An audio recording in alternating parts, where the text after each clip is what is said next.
Ukraine's president has urged the world's leading natural gas producer, Qatar, to increase its output. Volodymyr Zelenskyy said that would stop Russia using energy as a weapon. He was speaking at the Doha Forum via video link from Ukraine, the first such address to a Gulf nation since the war began. This is also a question of abandoning the usage of Russian oil and gas.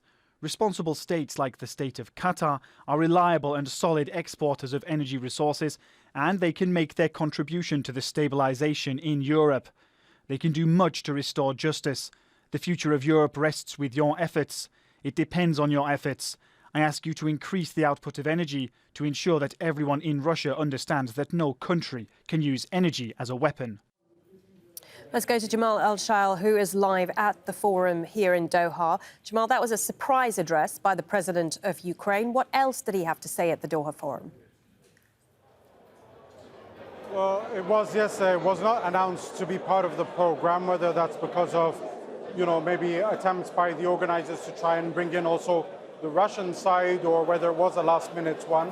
But nonetheless, Zelenskyy used the opportunity to address over a dozen world leaders participating, or at least foreign ministers participating at this year's forum, to further press them to take stronger action in putting an end to Russia's invasion of Ukraine and the war on his country. He pleaded with the international community to take further steps in isolating Moscow and putting pressure on it. One of them, as we heard there, was to boycott the import of Russian oil and gas, and call to gas-rich nations like Qatar to step in and fill the void. And even if Qatar would want to do something like this, and as lucrative as it would be almost impossible to fill up 30% of Europe's energy needs, which are currently being supplied by Russia. That being said, Qatar wants to play a role in mediating, and obviously with its leverage there, that could be an avenue for it to use. Jamal, stay with us for just a moment, because we are going to play out a soundbite from Qatar's Emir, Sheikh Tamim bin Hamad Al Thani, who opened the event at the Doha Forum. I emphasise the firm position of the state of Qatar on the renunciation of violence, intimidating civilians and assaulting state sovereignty, and all other acts that may constitute a violation of human values and international laws. We stand in solidarity with the millions of innocent people and refugees who've been victimised by this unjust war and geopolitical calculations.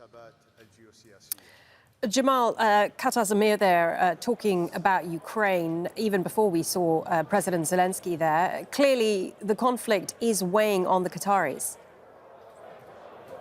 It is obviously it's a key agenda or item agenda for everybody in the international community and every country. And obviously, as far as Qatar is concerned, as we were saying there, it does have a track record of being an interlocutor, in being a mediator in conflicts, and would like to play a bigger role in finding a peaceful solution or a diplomatic solution to the war there. And that is something that the Qatari Emir spoke of. But obviously, his address wasn't limited to the war in Ukraine. He did speak about the millions of refugees that have been pushed away from their homes around the world, particularly when we look at this region, when we look at, for example, the millions of Syrian refugees made homeless by Russia, when we look at the millions of Palestinian refugees who have been refugees for decades because of the occupation of their land, when you look at Afghanistan, Yemen, and so forth. So the Emir of Qatar did speak about this. He did speak about the need for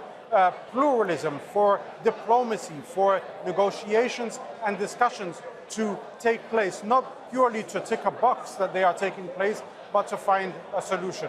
Herein is where we find the role of something like the Doha Forum as far as the Qataris are concerned.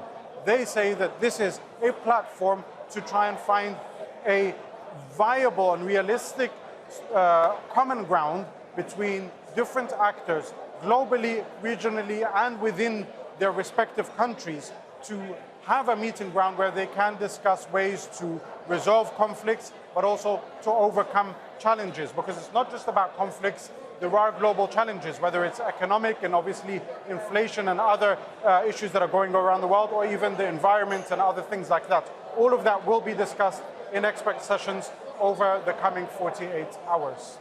OK, thank you for that. Jamal Al-Shal speaking to us there live from the Doha Forum.